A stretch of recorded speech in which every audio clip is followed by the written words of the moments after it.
अस्सलामुअलैकुम दोस्तों। तो जैसे कि मैंने पहले एक वीडियो बनाई थी, उसमें मैंने बताया था कि जो मनी की कितनी इम्पोर्टेंस है, और अगर आपको ज़्यादा पैसे चाहिए जॉब से, जो आपने पैसे कमाने और ज़्यादा चाहिए, तो उसमें आपके लिए ज़रूरी है कि आप किसी भी ऐसे कंट्री में अब जाएं जहां की करेंसी जो है, जिसमें कुछ आपका ब्रेक इवन से ऊपर आपको पैसे मिलते हों। जैसे कि मैंने आपको बताया था कि पाकिस्तान में आप अगर एवरेज जो आदमी है वो 500 दिरहम के इक्विवेलेंट पैसे जो है ना, वो यानी कि जॉब से हासिल कर सकते हैं महीने के ना।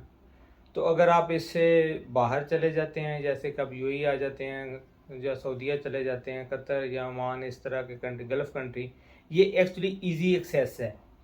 आप यूरोप भी जा सकते हैं, बाकी यूके और कनाडा वगैरह, या अमेरिका भी जा सकते हैं, लेकिन वो जो कंट्री हैं वहाँ पे आपको अच्छे खासे पैसे चाहिए होते हैं, तो फिर आप वहाँ पे मूव हो सकते हैं अगर आप होना भी चाहें तो इसलिए ये जो गल्फ़ के कंट्री हैं, ये आपके लिए इजी एक्सेस है, तो आपको आना चाहिए। जैसा कि मैंने पहले भी बताया था कि आप जो एक ड्राइवर आदमी है वो 2000 से लेकर 4000 जो है ना वो कमा सकता है, और जो पाकिस्तानी तकरीबन 3,12,000 बनता है। तो ये वो चीज़ें थी।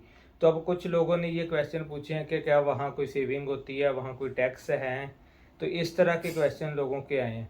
तो पहली बात मैं आप तो ये बताऊं कि जो गल्फ़ कंट्री हैं वहाँ पे टैक्स फ्री इनकम है इंडिविजुअल के लिए। कॉरपोरेट के लिए अभी टैक्स स्टार्ट हो रहा है, अभी 2024 में हो रहा है, लेकिन इंडिविजुअल पे कोई टैक्स नहीं है अभी तक। यानी कि अगर आपकी 3,12,000 है तो 3,12,000 आपके ही हैं, आप पे कोई टैक्स नहीं है। जैसे कि अगर मैं बात करूं पाकिस्तान की, तो पाकिस्तान में तकरीबन जो है ना वो 12% से लेके 25% तक जो है ना, बल्कि 7% से स्टार्ट होता है, और इस तरह 12-25% तक, बल्कि 27% तक जो है ना सैलरीज पे टैक्स है। लेकिन पाकिस्तान में ऐसा कुछ नहीं है, जो कि मैं आपको स्केजूल भी शेयर कर दूंगा कि पाकिस्तान में जो इनकम टैक्स है वो एक सैलरी, क्योंकि पाकिस्तान में जो टैक्स हैं, ख़ासकर इनकम टैक्स जो है, वो मिडिल क्लास ही सबसे ज़्यादा पे करती है। जो सैलरीज पे पेशा लोग हैं, वो गवर्नमेंट के हों या प्राइवेट हों, तो वही ज़्यादा पे करते हैं। लेकिन यहाँ पे बिल्कुल टैक्स फ्री इनकम है, जितनी आपने कमाने हैं वो आपके हैं, आपने कोई टैक्स नहीं देना। खाने पीने की चीज़ें जो हैं वो भी पाकिस्तान में अगर देखें तो जीएसटी 16 to 70% है, और यहाँ पे सिर्फ 5% वैट है। यानी कि खाने पीने की जो आपने 300-400-500 दिरहम खर्च करना है इधर खाने पीने के लिए, उस पर भी सिर्फ 5% है। वो पाकिस्तान वहाँ की या इंडिया की तरह ये 16-17% जो है ना, ये वाला जीएसटी नहीं है। तो इसलिए ये जो टैक्स हैं वो भी कुछ नहीं है। इसके अलावा एक बंदे का ये भी क्वेश्चन था कि जी जो पैसे हमने इधर से उधर भेजने होते हैं, तो उस पर भी कोई टैक्स है? ऐसा भी कुछ नहीं है। आप अगर 350 से ऊपर पैसे भेजते हैं तो वो भी बिल्कुल फ्री हैं, कोई चार्जेस नहीं, कुछ भी नहीं है। तो आपके पैसे ट्रांसफ़र होते हैं, आप पाकिस्तान में किसी भी अकाउंट में ट्रांसफ़र कर लें, नेम पे ट्रांसफ़र कर लें। बैंक के चैनल की बात कर रहा हूँ, तो वो भी, उस पर भी कोई ऐसे चार्जेस नहीं है। तो ये वो क्वेश्चन थे जो पिछली मैंने वीडियो बनाई थी उस पर। और फर्दर इस पे मैं आपको ये बताता चलूँ कि ये इजी है। यानी कि अगर आपने यूएई में आना तो आपको टिकट चाहिए, विजिट वीज़ा चाहिए, तो आप आके यहाँ जॉब सर्च कर सकते हैं और आपको जॉब मिल सकती है। अगर कोई भी बंदा जो कमिटेड है, जो कमिट करता है कि मैंने कुछ करना है जाके, तो उसके लिए कोई मुश्किल नहीं है, वो कर सकता है। लेकिन अगर किसी ने हीले बहाने करने हैं या कोई ड्रामेबाजी करनी है, तो फिर शायद वो पाकिस्तान में भी ऐसा ही होगा, और इधर भी आएगा तो ऐसा ही होगा, भूखा ही मरेगा। उधर भी जो हालात उसके हैं, और ये इधर भी हालात। जैसे कि आपको याद, शायद एक शाहिद अनवर है जो अमेरिका में रहता है, और गरीबों के नाम से वो उसकी बहुत सी वीडियो बनाता है।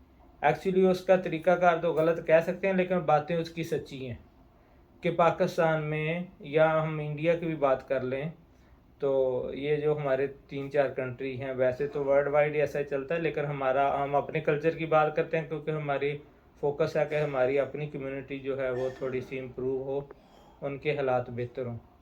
तो उसमें यही है कि वहाँ पे लोग जो है ना, वो जिस बुरे हालात में हैं, वो इन, आप अगर कह लें कि 80% हमारी जो बुराइयां हैं, जिसमें चोरी है, जो डकैतियां हैं, और इसके अलावा जो लाइन एंड ऑर्डर का प्रॉब्लम है, मोबाइल स्नैचिंग होती है, ये सिर्फ बेरोज़गारी है लोगों के पास। बल्कि यहाँ तक मैं कह सकता हूँ कि अगर घरों के अंदर प्रॉब्लम है, तो वो भी बेरोज़गारी की वजह से हैं, पैसे की कमी की वजह से हैं। आप अपनी फाइनेंशियल पोजीशन बेहतर कर लें तो आपके आधे से ज़्यादा मसाइल ऑटोमेटिकली हल हो जाएंगे। यानी कि वो मोस्टली आपके रिलेटिव और ये जो कहते हैं कि ख़ानदान के इशू हैं, ये भी सिर्फ पैसे की, क्योंकि आपके अंदर फ्लेक्सिबिलिटी नहीं होती। फ्लेक्सिबिलिटी फाइनेंशियल आपको स्ट्रेंथ या ऑटोनॉमी या आपको फाइनेंशियल पावर जो है ना, वो फ्लेक्सिबल बना देती है। जैसे कि आपका कोई डिस्प्यूट हुआ, वो फाइनेंशियल डिस्प्यूट है, तो आपके पास अगर फ्लेक्सिबिलिटी है कि आप बर्दाश्त कर सकते हैं, तो आप कहेंगे छोड़ दो यार इसको, मैं नहीं इस मामले में आगे लेके जाना चाहता। तो क्योंकि आपके पास फ्लेक्सिबिलिटी, आप फाइनेंशियली स्ट्रेंथ है। अगर फाइनेंशियली आप वीक हैं तो आपके पास वो कैपेसिटी नहीं है कि आप उसको छोड़ सकें।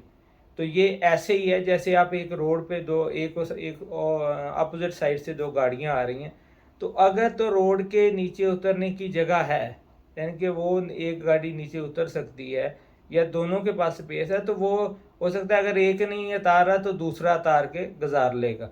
लेकिन यही बात जो है ना, फाइनेंशियल आपकी एबिलिटी यानी स्ट्रेंथ जो है ना, पावर है, उस पे आती है कि अगर आपके पास बर्दाश्त करने की कैपेसिटी है तो आप जो है ना वो इशू को सॉल्व कर लेंगे, तो आपके लिए वो मसला सा हल हो जाएगा। इसलिए मैं आपको कहता हूँ भाई, पैसे कमाओ, पैसे कमाना सबसे इम्पोर्टेंट है। अगर आप पैसे नहीं कमाओगे, और ये जो लोग वहाँ पे 10,000 20,000 25,000 ये कमा सकते हैं पैसे, ये इनको सिर्फ एक मोटिवेशन की ज़रूरत है, और इनको ये आइडियाज़ जो है ना कि कैसे लोग वो समझते हैं कि उधर मुश्किल है, पता नहीं क्या होगा, जॉब मिलेगी नहीं मिलेगी। और भाई इतने लोग जॉब कर रहे हैं तो आपको भी मिल जाएगी, ट्राई तो करें आप लोग। और खासकर हमारी जो टीचर जो जिनके पास कोई साइंस के सब्जेक्ट की मास्टर डिग्रियां हैं, जिनको जॉब नहीं मिल रही, जो 10,000 15,000 20,000 में छोटे छोटे स्कूलों में पढ़ाते हैं, और वो लोग भी जो है ना ये ट्राई कर सकते हैं। वो भी इधर आके टीचिंग की जॉब ढूंढ सकते हैं, टीचिंग की जॉब उनको मिल सकती है। इसके अलावा भी जो है, जिसके पास जो भी स्किल है, यहाँ एक बात तो मैं आपको कह दूं कि स्किल की यहाँ मार्केट ज़्यादा है। यानी कि मेजॉरिटी आप कह लें कि 98% आपको स्किल लोग ही जो है ना, उनको जॉब अपॉर्चुनिटी के चांस ज़्यादा है, वो जल्दी जॉब उनको मिल जाएगी। लेकिन अगर आपके पास स्किल नहीं है तो फिर आपके लिए प्रॉब्लम हो सकता है, यानी कि आपको थोड़ा मुश्किल हो। लेकिन ये नहीं हो सकता कि आपको जॉब ना मिले। बेशक आपको खाना बनाना आता है फिर भी आपको जॉब मिल जाएगी, आपको रोटियां लगानी आती हैं फिर भी जॉब मिल जाएगी, किसी भी किस्म की जॉब मिल जाएगी।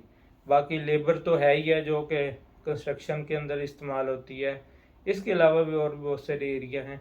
तो पाकिस्तान में आप 5-10,000 20,000 25,000 करने के बेहतर है कि आप जो है ना वो इधर मूव करें, और आपके लिए ये बेटर अपॉर्चुनिटी है और इससे पैसा कमाएं।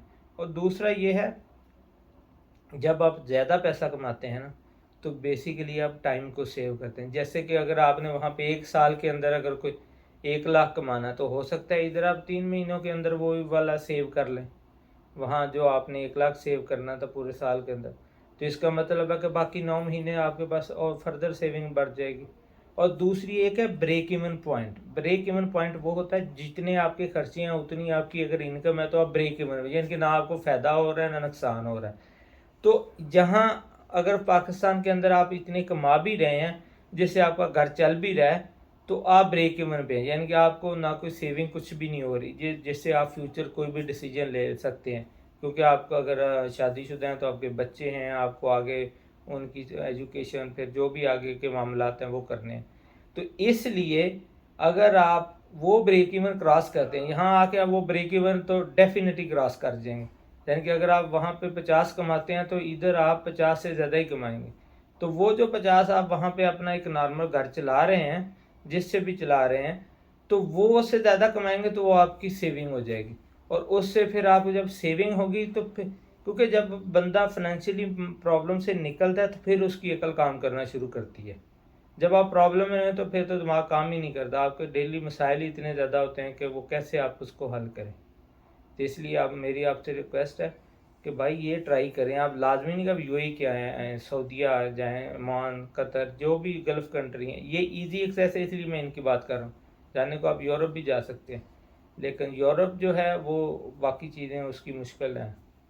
तो दूसरी मैं एक और बात करूँ कि रिसेंटली एक इंडियन लड़की थी, उसने दुबई के बारे में कहा था कि दुबई बड़ा सेफेस्ट है और जो है कनाडा और ये जो कंट्री हैं उनकी निस्बत तो वहाँ लाइफ ज़्यादा मुश्किल है। तो इसमें कोई शक नहीं है। उसकी सबसे बड़ी वजह यह है कि ये टैक्स फ्री कंट्री है। अगर आप कनाडा में जॉब करते हैं तो अमेरिका में जॉब करते हैं तो आपको 30 से लेके 40% तक जो है ना उनके डिफरेंस लैब है, उसके अंदर आपको टैक्स देना पड़ता है।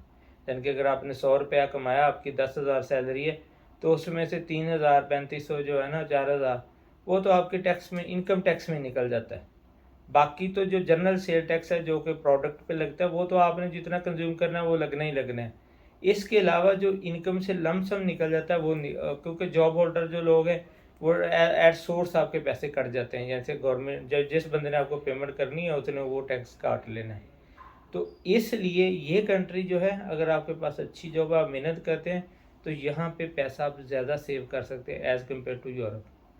यहाँ पे लाइफ जो है ना वो लोग कहते हैं जी बड़ी महंगी है, ये भी सब मिथ हैं, झूठ है। अगर आपकी इधर भी अच्छी जॉब है ना, जैसे यूरोप में आपकी अच्छी अगर किसी की जॉब है तो वहाँ ही वो सर्वाइव करता है। अगर किसी की अच्छी जॉब नहीं है, लेबर में है, तो वहाँ भी सर्वाइवल बहुत मुश्किल है। इधर भी अगर किसी की अच्छी है तो वो फैमिली भी रख सकता है, उसके लिए कोई मुश्किल नहीं। बाकी सेफ्टी है, सबसे बड़ी चीज़ जो सेफ्टी है यहाँ पे। अगर लड़कियां भी, गर्ल भी आना चाहें यो तो वो भी, उनके लिए भी प्रॉब्लम नहीं, वो जिस तरह की भी जॉब ढूंढनी चाहे वो ढूंढ सकती हैं। सेफेस्ट जो है कंट्री है जहाँ में किसी किस्म का भी कोई मसला मसाइल नहीं है। तो आई विश के लोग जो है ना वो इस चीज़ को देखें और इस पे गौर करें। ओके, अल्लाह हाफिज़।